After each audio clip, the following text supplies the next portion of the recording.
सायडम् इडमौलोये सव्विसाहुडम् ऐसो पंचिनमो यारो सव्यपावपणाशिनो मंगलाडं च सव्वेशिं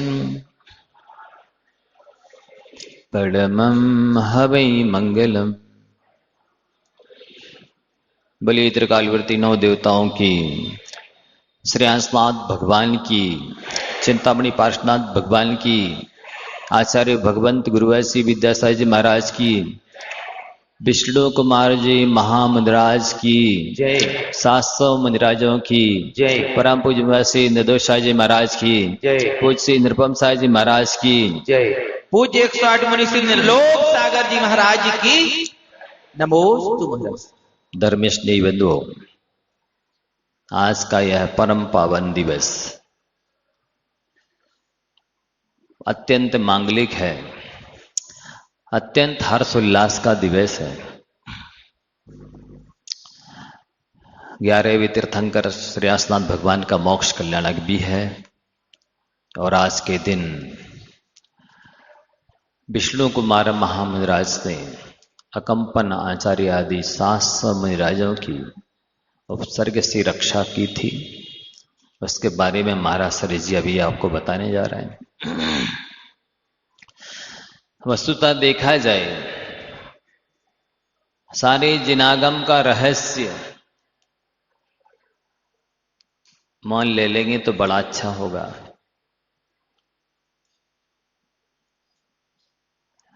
सारे जिनागम का रहस्य इस वात्सल्य अंग में समाया हुआ है।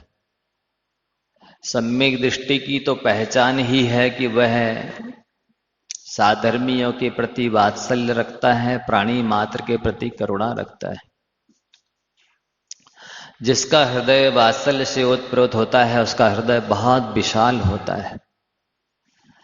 वह जरा जरा सी बातों में राग द्वेष नहीं करता। अपने साधर्मी किसे कहते? समाना धर्मो येषाम ते सधर्मिणा, जिनका एक सा धर्म है। अहिंसा धर्म को हम भी मानते हैं, आपकी भी मानते हैं। वीतराग धर्म को, देवशास्त्र को हम भी मानते हैं, आप भी मानते हैं। तो हम सब साधर्मी हैं। साधर्मियों के प्रति अत्यंत वात्सल्य स्नेह होना चाहिए। और जब आपके अंदर साधर्मियों के प्रति वात्सल्य होगा, स्नेह होगा, तो फिर आप उनकी सहयोग के लिए तत्पर रहेंगे। तन से, मन से, धन से तत्पर रहेंगे। रहना भी चाहिए। हरिवंश पुराण में आचार्य जनसेन महाराज ने लिखा है कि जो समर्थ होते हुए भी कष्ट में पड़े अपने साधर्मी को तन मन धन से सहयोग नहीं करता है, वह झूठ मूठ का धर्मात्मा बना फिरता है। वह नकली धर्मात्मा है, असली धर्मात्मा नहीं है। यदि असली धर्मात्मा होगा तो कोई भी तन से दुखी है, मन से दुखी है, धन से दुखी है, किसी तरह से अभावग्रस्त है, बीमार है, तड़फ रहा है, परेशान है और स्वयं सक्षम है, तो उसका सहयोग किए बिना रहेगा ही नहीं। क्योंकि आचार्यों ने लिखा है कि परोपकार की वेदी पर चढ़ाया गया फल कभी भी निष्फल नहीं जाता। क्या कहा? परोपकार की वेदी पर चढ़ाया गया धर्म का फल कभी निष्फल नहीं जाता है। प्राणी मात्र के लिए किसी भी प्रकार का आप सहयोग करेंगे, पात्र के अनुरूप आपको पुण्य अवश्य मिलेगा। आचार्य श्री ने एक हाई को लिखा है, पर की पीड़ा अपनी दया की परीक्षा लेती है।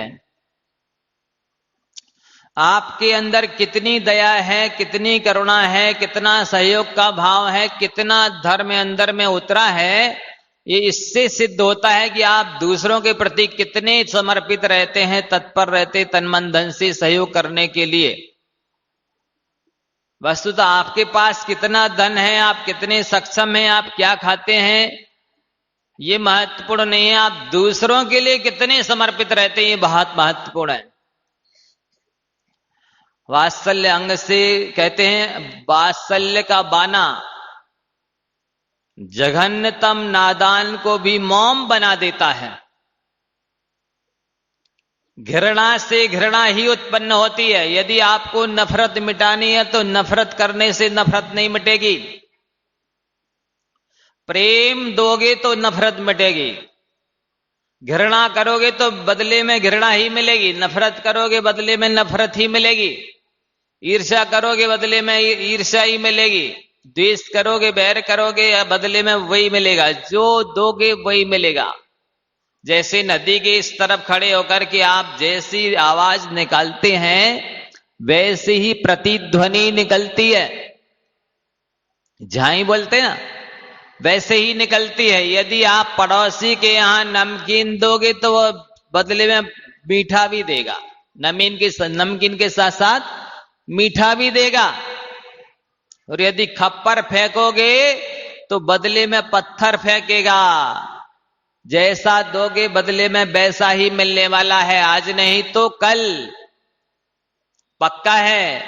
एक बात सी छोटी सी घटना मुझे याद आ रही, कहीं पढ़ी या सुनी थी। कहते हैं फलटन की घटना है वो। एक व्रती परिवार था, उस व्रती परिवार में एक लड़का बिगड़ गया कुसंगति के कारण। कोई भी बिगड़ता है तो कुसंगति से और सुधरता है तो सत्संगति से। इसलिए यदि सुधरना है, उन्नति करना है तो सत्संगति में आओ, और बिगड़ना है तो कुसंगति में चले जाओ। तो वो लड़का बिगड़ गया, और बिगड़ गया तो ड्रिंकिंग करने लगा। और जो ड्रिंकिंग कर लेता है उसकी बुद्धि तो वैसे ही नष्ट हो जाती है, क्षीण हो जाती है, विपरीत हो जाती है। तो वो वेश्या के यहां चला गया, और चला गया तो इतना बिगड़ गया, इतना आसक्त हो गया कि वहीं रहने लगा, वहीं रहने लगा, और घर से धन संपत्ति बुलाने लगा। उस घर के जो बुजुर्ग थे वो बहुत गंभीर थे, दूरदृष्टि वाले थे। घर में किसी लड़के की शादी आई तो उन्होंने कहा जाओ उस लड़के को भी निमंत्रण दे के आओ। किसको? जो वेश्या के यहां रह रहा है। सारे घर के लोगों ने मना किया, ऑब्जेक्शन लिया कि नहीं नहीं उसके पास नहीं जाना, वो भ्रष्ट हो चुका है, पतित हो चुका है, उसने हमारे घर को, परिवार को बदनाम कर दिया है, अपयश का कलंक लगा दिया है। बहुत सारी लोगों ने गालियां दी उसको, बिल्कुल नाम भी नहीं लो, उसे नहीं बुलाना। लेकिन जो ताऊ जी थे उन्होंने कहा कि नहीं, शादी में निमंत्रण तो उसको देना है। जब नहीं माने तो एक लड़का गया और बाहर से ही बुलाया, आवाज लगाई और कहा आपको शादी में आना है, आना हो तो आ जाना। बोल के आ गया। जिस दिन बारात जानी थी ताऊ ने पूछा क्यों उसको नहीं बुलाया? बोले निमंत्रण दे आए। बोले नहीं नहीं आया क्यों नहीं, फिर से जाओ। कोई जाने को तैयार नहीं हुआ। जब कोई तैयार नहीं हुआ तो ताऊ जी स्वयं गए, आवाज लगाई, नाम लेकर के बुलाया। उसने ऊपर से ही झांक कर देखा, अरे ताऊ जी आए। पहले तो एकदम डर गया, झेप गया, लेकिन बहुत प्यार से जब ताऊ जी ने आवाज लगाई बेटा आओ, तो वो नीचे उतर के आया। ताऊ जी ने कहा बारात जा रही है, आपको भी चलना है? उसने कहा मैं। बोले हाँ तो मैं भी चलना है, चलो इसी वक्त चलो। उसका हाथ पकड़ा ले आए, कहा नहाओ। उसने स्नान किया, कहा चल मंदिर चलो। अपने साथ उसको कपड़े पहना करके, द्रव्य लेकर के मंदिर ले गए, दर्शन कराए। अपने हाथ से उसके माथे पर केसर का तिलक लगाया। किसने? ताऊ जी ने। और स्वयं ही गंधोदक लगाया उसके माथे पर। वो तो पसीना पसीना हो गया। क्या हो रहा है ये? घर लाए, भोजन कराया, अपने साथ बैठ करके बारात में ले गए और आने के बाद फिर से अपने हाथ से उसको पेड़ा खिलाया और कहा बेटा अब जाओ। वो तो ताऊ जी के चरणों में गिर गया, आंखों से पानी बहने लगा और बोला ताऊ जी मैंने तो बहुत पाप किया, आप सबको कष्ट दिया, सारे कुल में कलंक लगाया, अपमान कराया आपका, मैं इतना सारा धन बर्बाद कर दिया, इसके बाद भी आपने मुझे इतना स्नेह वात्सल्य दिया और उसको गले से लगा लिया। वो चरणों में गिर गया, क्षमा मांगी, सारे लोगों से क्षमा मांगी, मुझे क्षमा कर दो, मैंने बहुत बड़ी गलती की है, आज के बाद कभी भी नहीं करूंगा। और वो कहते हैं उस दिन के बाद से कभी वेश्या के यहां मुंह भी नहीं दिखाया और धीरे धीरे करके सारे व्यसनों का त्याग कर दिया, सारे अवक्ष का त्याग कर दिया, प्रतिमा ले ली और आगे चल करके मुनि बन गया। और कहते हैं बोहरा गांव में बहुत बढ़िया समाधि हुई, सारे पापों का प्रायश्चित करके भगवान सबको क्षमा करके, सबसे क्षमा मांग करके और नमोकार मंत्र पढ़ते हुए भगवान का नाम लेते हुए बहुत बढ़िया समाधि हुई। बंधुओं, कहते हैं घृणा पाप से करो, पापी से नहीं। घृणा पाप से करो, पापी से नहीं। एक सूत्र याद रख लेना जन्म जीवन भर, मत ठुकराओ, गले लगाओ, धर्म सिखाओ। यदि आपको एक बार क्या हुआ, 4-6 लड़के बोटिंग कर रहे थे, नाव में सैर कर रहे थे, एक साधु भी बैठा था कोई। अब वो उन सबको तो तैरना आता था, साधु को तैरना नहीं आता था। तो वो लड़के बोले, नाव को हिला दिया, बोले नाव डूबने वाली है। उस बाबा से कहा बाबा तुम तो बहुत रिद्धि सिद्धिधारी हो, तब तपस्वी त्यागी हो, आप क्यों नहीं इसको पटक देते, स्वयं सुरक्षित हो जाओगे, जो नाव हिला रहा है डुबा रहा है। ध्यान से सुना, साधु ने कहा हम व्यक्ति को नहीं पलटते ना नाव पलटते, हम तो व्यक्ति की बुद्धि पलटते हैं। क्या कहा? हम नाव नहीं पलटते, हम तो व्यक्ति की बुद्धि पलटते हैं। इसलिए हमारा हृदय क्षुद्र नहीं होना चाहिए, हमें सभी को सन्मार्ग पर लगाने के लिए स्नेह की, वात्सल्य की आवश्यकता है। यदि आप किसी को सुधारना चाहते हैं तो सबसे पहले मां का हृदय बनाओ। किसका हृदय? आपका हृदय मां की तरह होगा, आत्मीयता से भरा हुआ, ममता से भरा हुआ, स्नेह से भरा हुआ, सहयोग की भावना से भरा होगा। तो आप जब जिससे कुछ भी कहेंगे वो आपकी बात मान जाएगा। लेकिन आप किसी का कोई सहयोग तो करें नहीं और उससे कहें ये काम आपको नहीं करना चाहिए, वो कहे तुम मेरे गुरु हो क्या, तुम कौन होते हो मुझको बोलने वाले, जाओ तुम अपना काम करो। तो सुधारने के लिए सबसे पहले आत्मीयता की, स्नेह वात्सल्य सहयोग की आवश्यकता होती है। बंधुओं, आप जिस पर्व को मनाने जा रहे हैं वो साधारण पर्व नहीं है। सारी षोडश कर्ण भावनाओं की अंतिम भावना में लिखा है, क्या लिखा? वत्सल अंग सदा जो धारे सो तीर्थंकर पदवी पावे। एक दिन मैंने सुनाया था कि वात्सल अंग को धारण करने वाला तीर्थंकर प्रकृति का बंद करता है। बंधुओं, कैसे करता है? जब एक मां के गर्भ में बालक आता है और उस बालक के प्रति मां को करुणा उत्पन्न होती है, वात्सल्य उत्पन्न होता है, तो उसके आंचल में सफेद दूध आ जाता है। और जो प्राणी मात्र के प्रति करुणा रखता है तो वो भविष्य में तीर्थंकर प्रकृति का बंद करता है और उसके पूरे शरीर में खून के स्थान पर दूध के समान खून आ जाता है। बंधुओं, स्वयं आप अपने लिए क्या है ये महत्वपूर्ण नहीं है, दूसरों के कितने काम आते हैं ये बहुत महत्वपूर्ण है। जिसका तन मन धन दूसरे के काम नहीं आता है उसका तन मन धन किसी काम का नहीं है। इसलिए अपने जीवन को ऐसा बनाओ, कहते हैं जमीन पर तो मकान दुनिया बनाती है, लेकिन दूसरों के हृदय में स्थान बनाना बहुत दुर्लभ होता है। यदि आप किसी के हृदय में स्थान बनाते हैं तो पूरे आपका तन मन धन सार्थक हो जाता है। आपका व्यवहार ऐसा हो कि कोई आपके दिल में तो उतर जाए, दिल से ना उतर जाए। आपका व्यवहार ही ऐसा है कि आप किसी के दिल में उतर सकते हैं, और एक दुर्व्यवहार ही आपका ऐसा होता है जो आप दिल से उतर जाते हैं। अंतर समझ में आ रहा है? दिल में उतर जाना और दिल से उतर जाना। यदि आपके पास में सदाचरण है, सद्व्यवहार है, परोपकार की भावना है, तो आप दूसरों के दिल में उतर जाएंगे। और यदि आपके पास सहयोग की, परोपकार की भावना नहीं है तो आप सबके दिल से उतर जाएंगे।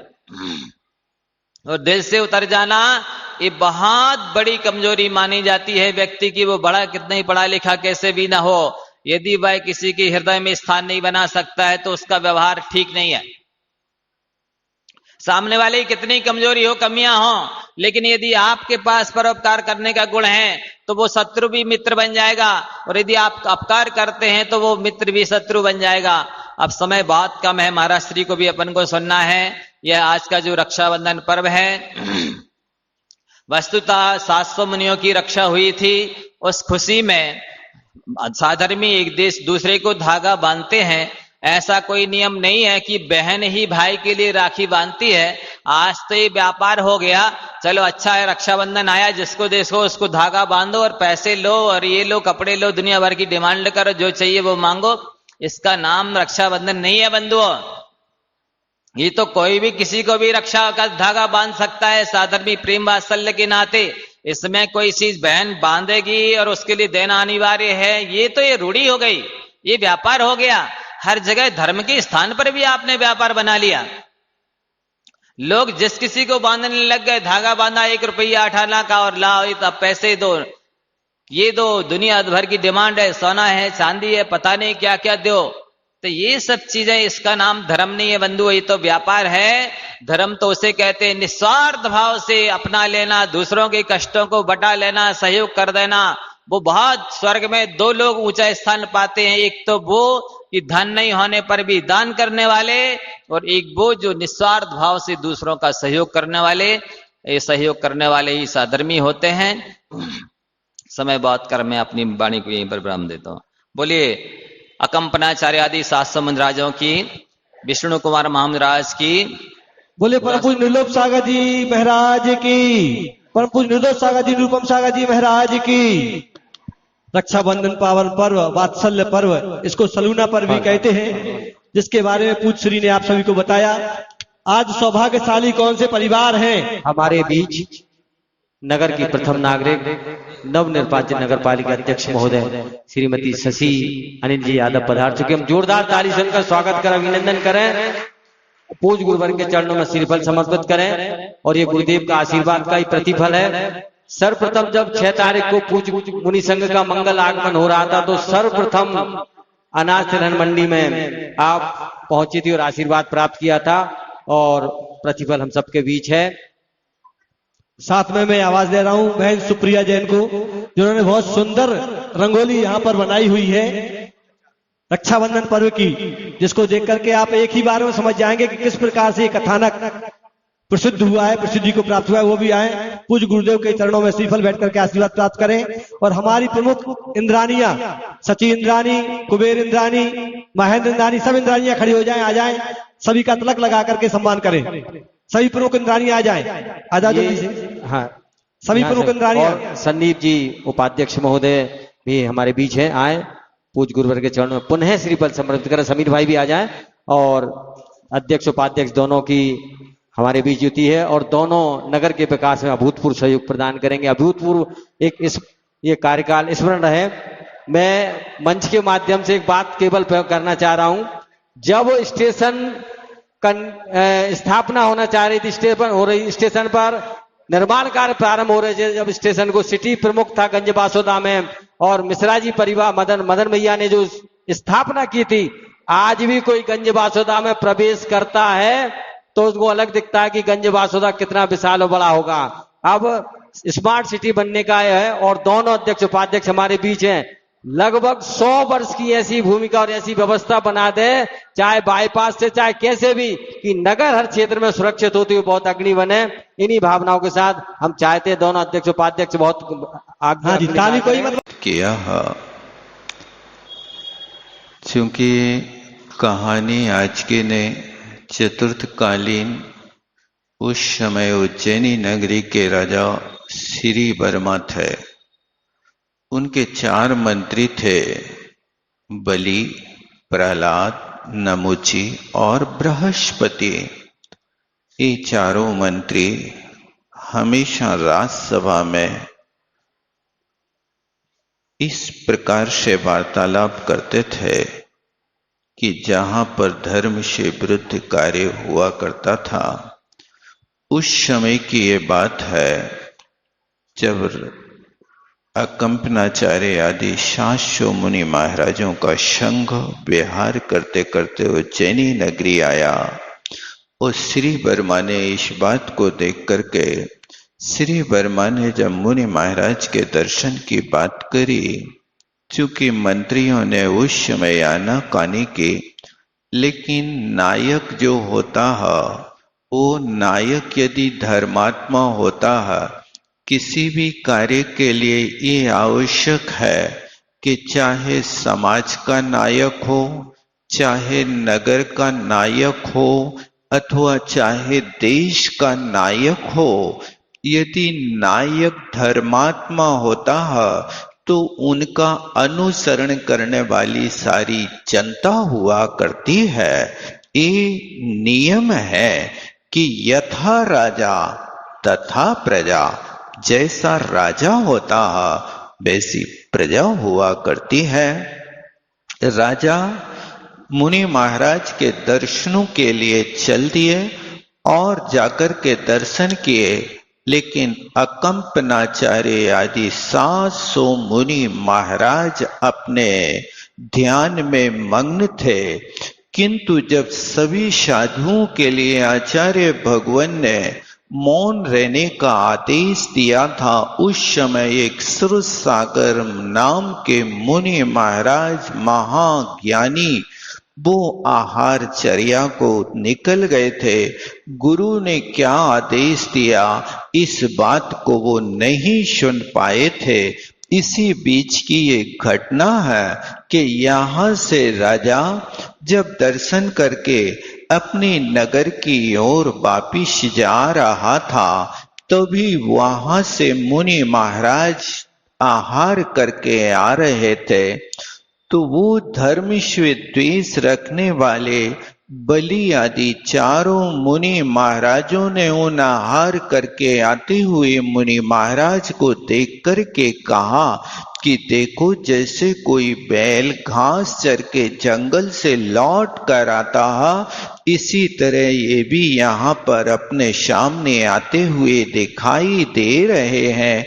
ऐसा उन्हें कहा तो कुछ लोगों ने तो कहा कि इस तरह से शब्द बोलना ठीक नहीं हुआ करता है। जिन व्यक्तियों के अंदर में ये कषाय हुआ करती है, वे कषाय के साथ ही हमेशा प्रत्येक कार्य किया करते हैं।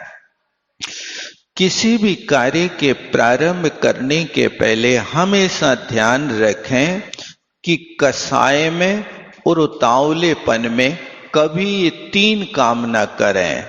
धर्म का कार्य भी उतावलेपन में ना करें, अर्थ अर्जन के लिए भी उतावलापन ना करें, और किसी भी कार्य अच्छे कार्य के लिए उतावलापन ना करें, क्योंकि नीतिकारों ने लिखा है उतावला सो बावला। जो किस कार्य में यदि जल्दी करता है तो व्यक्ति बावला कहलाता है। इसलिए इस व्यक्ति ने बिना सोचे विचारे ही इस तरह से मुनिराज के प्रति कटु शब्दों का बौछार कर दिया। और वो शब्द सामने आते हुए उन श्रुत सागर मुनि महाराज ने श्रवण कर लिया। तो मुनि महाराज तो बहुत ज्ञानी थे। उन मंत्रियों के शब्द को सुन करके उन मुनि महाराज ने उन मंत्रियों से प्रश्न किया कि आप कहां से आ रहे हैं। ये प्रश्न सुन करके वे लोग बौखला गए और बोलने लगे, अरे इनको इतना भी विवेक नहीं है कि ये कहां से आ रहे। राजा तो महाराजों के दर्शन करके आ रहा, इनको यही पता नहीं है कि कहां से आ रहा है। देखो महाराज, वो अपने राजा से कहते हैं कि सब निरा मूर्ख हैं, कुछ नहीं जानते, इतना भी विवेक नहीं है। ऐसा और उनके लिए उल्टे शब्दों का प्रयोग करने लगे। तब मुनि महाराज ने कहा, भैया मैं जानता हूं कि तुम आचार्य भगवान के दर्शन करके आ रहे हो, लेकिन मैं ये नहीं पूछ रहा हूं कि तुम यहां से आ रहे हो। मैं तो ये पूछना चाह रहा हूं कि तुम इस मनुष्य पर्याय में कहां से आए हो, इस बात को जानना चाहता हूं। तब वे मंत्री कहते, अरे इसको तो कौन बता सकता है, भगवान भी नहीं बता पाएंगे कि तुम कौन सी पर्याय से आए हो। उसने उल्टा प्रश्न किया, क्या आप इस बात को जानते हैं कि हम कौन सी पर्याय से आए हैं, हमारा राजा कौन सी पर्याय से आया है, इस बात को कौन बता सकता है। तब मुनि राज ने कहा, इस बात को मैं जानता हूं, तुम इस पर्याय में यहां पर इस पद के धारी बने हो, लेकिन ध्यान रखना तुम अपने इस मनुष्य पर्याय के पाने के पहले तुम एक सिंह की इसकी सियार के पर्याय में थे, और तुम एक खेत में वहां आकर के अनाज खाने लगे, और अनाज खाते समय उस किसान ने तुम्हारे लिए मार डाला। उस व्यक्ति की यहां आज भी तुम्हारे शरीर की खाल टंगी है, तुम्हें विश्वास ना हो तो देख करके आ जाओ। इस बात को सुन करके वे चारों के चारों लोग बौखला गए, इतना बड़ा अपमान कर दिया, मुझे सियार बना दिया। ओहो, अब देखो सबसे बड़ा व्यक्ति के लिए अपना अपमान बुरा लगता है, क्योंकि हर व्यक्ति सम्मान चाहता है। लेकिन ध्यान रखना, ददाति यत्तु यशास्ति सुप्रसिद्ध मिदम बचा। आप यदि सम्मान चाहते हो तो दूसरों को सम्मान देना प्रारंभ कर दो। आप स्वयं सम्मान चाहो और दूसरे वाले व्यक्ति के लिए तिनका की तरह हल्का समझते रहो तो कभी भी तुम्हें सम्मान नहीं हो सकता। इसलिए सम्मान जो होता है वो हृदय की भावना हुआ करती है कि वो हृदय से व्यक्ति के अंदर, तुम्हारे अंदर गुण दिखाई देते हैं तो गुणों की पूजा होती है, अन्यथा व्यक्ति की पूजा नहीं होती। बड़े ना होते गुणन बिरद बढ़ाई पाए, कहत धतूरे को कनक सोना गहना गढ़ा न जाए। गुणों के माध्यम से व्यक्ति बड़ा होता है, सिर्फ नाम से बड़ा नहीं होता है। गुण हैं तो गुण तो सर्वत्र पूजा को प्राप्त होते हैं। उन्हें लिखा कि धतूरे को भी कनक कहते हैं, कनक माने सोना भी होता है, लेकिन धतूरा को कनक कहने से कभी भी उस धतूरे से गहने नहीं गढ़े जाते हैं। गहने तो जब भी बनाए जाएंगे तब सोने के माध्यम से बनाए जाएंगे। इसी तरह व्यक्ति का सम्मान होगा तो गुणों का सम्मान होता है। और हुआ ये कि उस व्यक्ति को बहुत अंदर से बौखलाहट हो गई। अब मैं देखता हूं ये सारे के सारे लोगों को मौत के घाट उतारूंगा, ऐसा दृढ़ संकल्प करते वहां से निकल गए और वहां जाकर के वो अवसर देखने लगे। मुनि महाराज ने बहुत सारे प्रश्नों की उनके ऊपर बौछार कर दी और वो अपने आप को बहुत बड़ा पंडित मानने वाले वे चारों के चारों बलि, प्रहलाद, नमुची और बृहस्पति वे अपने आप को मानते थे कि मैं शास्त्रार्थ हर किसी व्यक्ति से कर सकता हूं। लेकिन ध्यान रखना, शास्त्रार्थ करने की ये कला हुआ करती है। जो व्यक्ति कुछ नहीं जानता उसके सामने तुम लंबी लंबी पंडितियाई फेंकने लगो, उन व्यक्ति के लिए तो होता हाँ भाई तुमने जो कहा ठीक है। लेकिन ज्ञानी जनों के पास जाकर के जब शास्त्रार्थ किया जाता है तब पता चलता है कि शास्त्रों के मूल रहस्य क्या होते हैं। ऊंट तब तक अपने आप को बड़ा मानता है जब तक वो पहाड़ के नीचे नहीं जाता, और जब पहाड़ के नीचे जाता है तब पता चलता है कि मैं कितना बड़ा हूं। ये स्थिति होती है। इस प्रकार वहां पर जब मुनि महाराज शास्त्रार्थ करके और अपने संघ में गए तो अकंपनाचार्य महाराज को सारी घटना सुनाई और अकंपनाचार्य महाराज ने कहा कि हे मुनिवर, तुमने बहुत अनर्थ कर दिया। ऐसे स्थान पर बोलने की आवश्यकता नहीं है। जहां पर आपकी बात को कोई सुनने वाला ना हो वहां पर बोलना कभी उचित नहीं माना जाता है। और इस बात का ध्यान रखना कि दुर्जनेन समम सख्यम प्रीतिम चापी न कारेत उष्णो दहति चांगारा सीता कृष्णाय ते करम। यानी कहने का मतलब है कि दुर्जन के साथ कभी भी इस तरह से व्यवहार नहीं करना चाहिए, क्योंकि मूर्खों को उपदेश देने से उनको क्रोध ही बढ़ता है। जैसे सांप को तुम दूध पिलाओ तो उसके लिए जहर ही वो उगलता है। सांप दूध पी करके कभी भी अमृत नहीं उगल सकता। इसी तरह ऐसे मूर्खों को यदि उपदेश देते हो तो मूर्खों को उपदेश देना उनके क्रोध के ही कारण, क्रोध के लिए कारण हुआ करता है। पक्षी बेचारे जिनके पास कुछ नहीं है वे अपनी चोंच के माध्यम से एक एक कण इकट्ठा करके घोंसला बना लेते हैं, और बंदर के पास हाथ है, पैर है, मन है, सब कुछ है, लेकिन वो बंदर कभी अपना एक काम नहीं कर पाता। उस पक्षी ने बंदर से उपदेश दे दिया। बंदर से कहा, भैया इतनी घनघोर बारिश हो रही है और तुम इतने बड़े जानवर हो और बारिश में तुम ठुठर रहे हो, तुम एक घोंसला नहीं बना सकते हो। ऐसा जब पक्षी ने बंदर से कहा तो बंदर को पक्षी की एक भी बात समझ में ना आई और उसको गुस्सा आ गई, और गुस्सा आई तो और भरी बरसात में पक्षी के घोंसले को और तोड़ माला।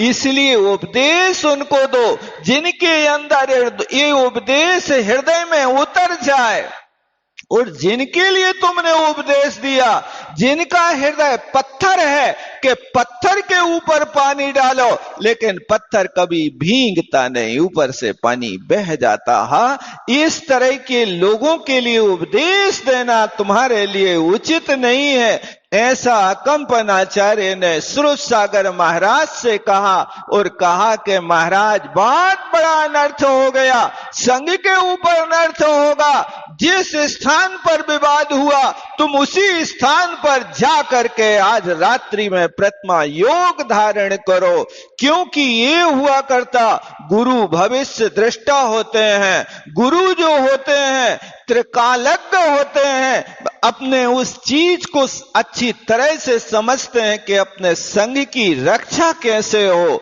धर्म की रक्षा कैसे हो, संस्कृति की रक्षा कैसे हो। इन सब चीजों पर बहुत अच्छे ढंग से विचार करके ही हर व्यक्ति के लिए निर्णय लेना चाहिए।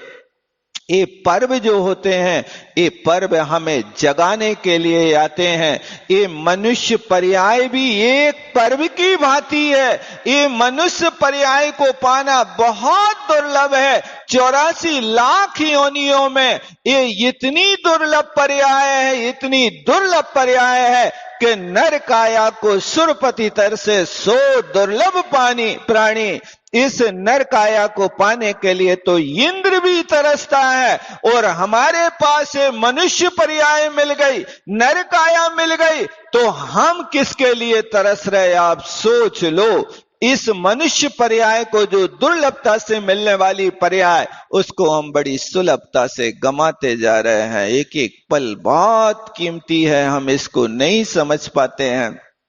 इस तरह से विचार करके उन मुनि महाराज ने कहा कि जिस स्थान पर ये आपका विवाद हुआ है, उसी स्थान पर जाकर के आज रात्रि में प्रतिमा योग करना।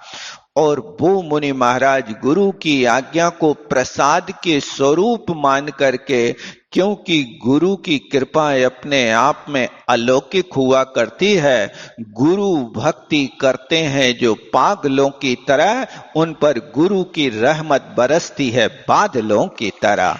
जो गुरु भक्ति इस तरह करते हैं, वास्तव में उनके भाग्य खुल जाते हैं। और जो गुरुओं से दूर रहा करते हैं, वे अपने भाग्य में हमेशा ताला लगाते रहते हैं। इसलिए गुरु के निकट जाने पर, व्यक्ति संत के निकट जाने पर, व्यक्ति संत बने या ना बने, संतोषी तो अवश्य बन जाता है। और गुरु के निकट जाकर के उनने अपने प्रायश्चित स्वरूप अपनी बात को कहा। और गुरु ने जो आदेश दिया, आनाकानी नहीं करी। ये नहीं कहा कि महाराज तुम हमें अकेले वहां मरबे भेज रहे हो। वे भी तो ज्ञाता थे। हमने एक कौन सी बात कर ली कि सामने वाले व्यक्ति का हमने बोलती बंद करी है।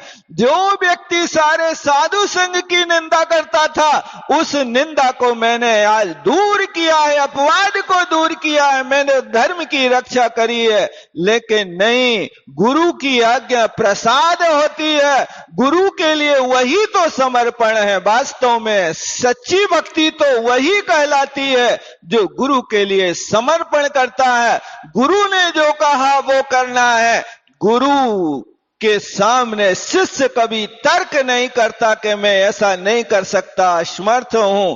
नहीं, असमर्थ हो तो भी आपके लिए करना, क्योंकि वो श्रेयस्कर है। और गुरु की आज्ञा पाकर के वो चले गए। और वहां अपमानित हुए वे चारों के चारों जाकर के योजना बनाते हैं। और योजना बना करके वह सोचते हैं कि आज तो अपने लिए 700 मुनि राजों को इस तरह से चटनी बांट करके रखना, कोई जीवित नहीं रहेगा। इनने हम लोगों के साथ बहुत बड़ा दुर्व्यवहार किया है। ये व्यक्ति की सोच है। आज जितने भी झगड़े होते हैं, व्यक्ति की सोच से होते हैं। आप यदि उस स्थान पर थोड़ी सी सोच बदल लो, झगड़े सारे के सारे समाप्त हो जाते हैं, एकता हो जाती है। और ये पर्व हमें इस बात को सिखाते हैं कि मन में आज तक हमारे अंदर जो भी बुराइयां हुई हैं, तुम सामने वाले को बुरा मान रहे हो। मुनि श्री जी ने अभी आपको दृष्टांत के माध्यम से समझाया। ये वात्सल्य का बहुत बड़ा हमारे लिए एक जीता जागता दृष्टांत दिया। सारे परिवार के लोग कह रहे हैं कि वो विधर्मी है, उसने वेश्या को अपने पास बुलाया है, हम उसकी शकल नहीं देखेंगे। लेकिन घर का नायक है, मुखिया है। जब तुमने ये संकल्प किया कि हम उसको पास में नहीं बुलाएंगे, तो वो मुखिया कहता मेरा भी संकल्प है कि जब तक वो लड़का नहीं आएगा तब तक मैं बारात में नहीं जाऊंगा। तुम्हें यदि छोड़ना है तो उसके साथ मुझे भी छोड़ दो। यही तो बुजुर्गों की दृष्टि हुआ करती है। यही तो संघ के लिए एक वात्सल्य का कार्य हुआ करता है। और ये वात्सल्य बात्सल्य एक ऐसी वस्तु हुआ करती है कि जिस व्यक्ति के लिए ये बात्सल्य की मुद्रा मिल जाए वो व्यक्ति हमेशा बहुत बड़ा आनंद में फूल जाता है। इसलिए यदि तुम्हें सुखी रहना है तो सुखी रहने के लिए हर व्यक्ति को बस इतना हो कि ओंठों पर मुस्कुराहट बना के रखो।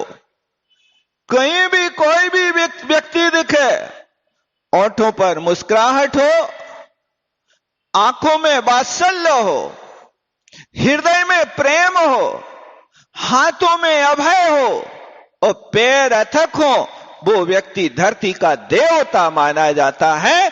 तुम यदि धरती के देवता हो तो अपने ओंठों पर हमेशा मुस्कुराहट हर व्यक्ति के लिए रखिए। ये पर्व हमें ये सीख देता है कि तुम मत ठुकराओ, गले लगाओ।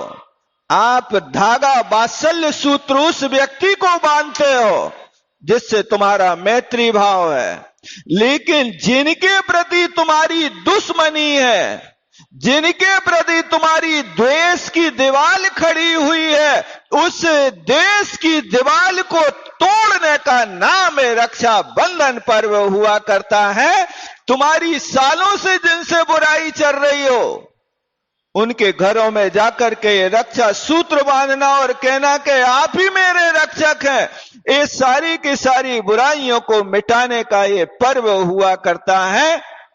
यदि आपने इस पर्व को वास्तव में सार्थक करना है तो अंतरंगी की बुराई मिट जाए। समय हो रहा, महाराज श्री का कल का उपास है, पारणा का समय था, लेकिन फिर भी याद 10 बजने वाले हैं। कहानी बहुत लंबी है, आपको बस वात्सल्य पर्व को हम इतना ही सुनाना चाहते। अभी विधान भी बाकी है, लाडू भी बाकी है। लाडू तो चढ़ाना है ना, पूजा वगैरह करोगे। बस मैं आपसे इतना कहना चाहूंगा कि मुनि महाराज उस स्थान पर जाकर के प्रतिमा योग धारण कर लेते हैं और वे चारों के चारों मंत्री वहां आकर के वहां पर रात्रि में मुनि महाराज के ऊपर घोर उपचार करते हैं। धर्म के विषय में तो वे भी डरते हैं, कहते हैं पहले तुम तलवार उठाओ, पहले तुम तलवार उठाओ, ये एक दूसरे से कहते हैं। लेकिन बाद में क्या घटना घटित होती है, चूंकि आप लोग परिचित हैं, लेकिन फिर कभी अवसर मिलेगा तो इसको आगे और बताएंगे। जेल धर्म की रक्षा हुई, वहां से वो चारों के चारों मंत्री वहां पर देवता ने, वन रक्षक ने उनको कीलित कर दिया और राजा श्री वर्मा सुबह देखता है तो उन चारों को देश से निकाला दे देता है।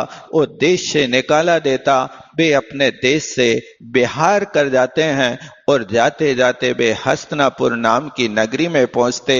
ये हस्तिनापुर नगरी वो नगरी है जहां कौरव वंश जहां से प्रादुर्भूत हुआ।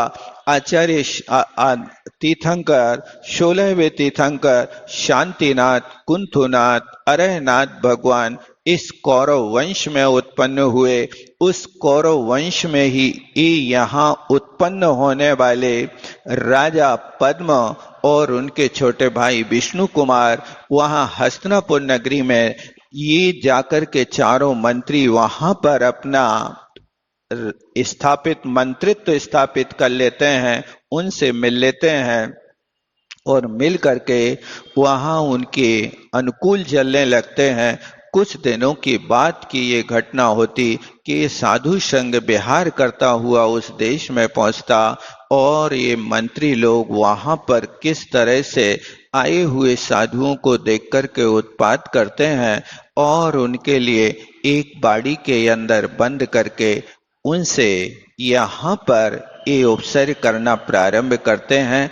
उस उपसर्ग का निवारण विष्णु कुमार महामुनिराज के माध्यम से आज के दिन हुआ।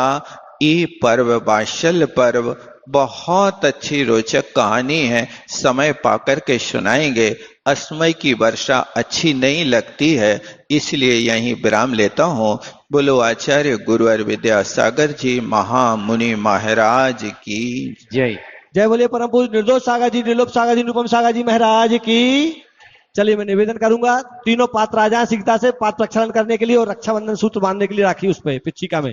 जल्दी से आ जाए उठ करके, तीनों परिवार आ जाए शीघ्रता से, जल्दी से। हाँ पहुंचे नगर पालिका अध्यक्ष महोदय, सब परिवार सभी लोग पहुंच जाए और पहुंच के पूज्य गुरुवर के चरणों का पाद प्रक्षालन का सौभाग्य प्राप्त किया है।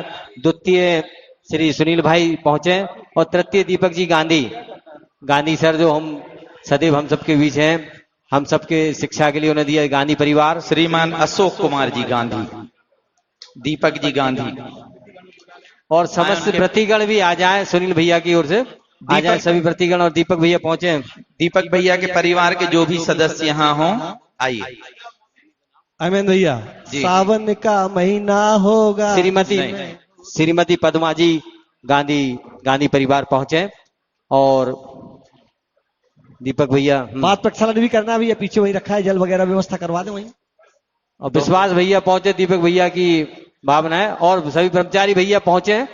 ब्रह्मचारी भैया सभी, दीपक भाई, सुनील भाई की ओर से, विश्वास भैया, सिद्धार्थ भैया वगैरह सभी लोग पहुंचे। आ जाए सभी भैया जी, आ जाए, विश्वास भाई आ जाए, हाँ ब्रह्मचारी भैया सभी जन आ जाए, सभी लोगों से आग्रह है, इलायची भैया आदि सभी लोग आ जाए। चलो बोलो भैया जल्दी। अमेन जी, सावन का, हाँ जी लाड़ू सब तक पहुंचा दे जब तक। सात शतक मुनियों की रक्षा की मुनि विष्णु कुमार ने, हाँ की मुनि विष्णु कुमार ने। ऐसा शुभ दिन, ऐसा अवसर आता है एक दिन साल में, रक्षा की विष्णु कुमार ने। हाजी सभी लोग लाड़ू ले ले, महाराज जी के मुखार से मंत्र होगा लाड़ू चढ़ाने का, और किरवार से जितने भी लोग उपस्थित हुए हैं, किरवार का लाड़ू यहीं पर चढ़ाया जा रहा है, सब लोग आगे आ जाएं।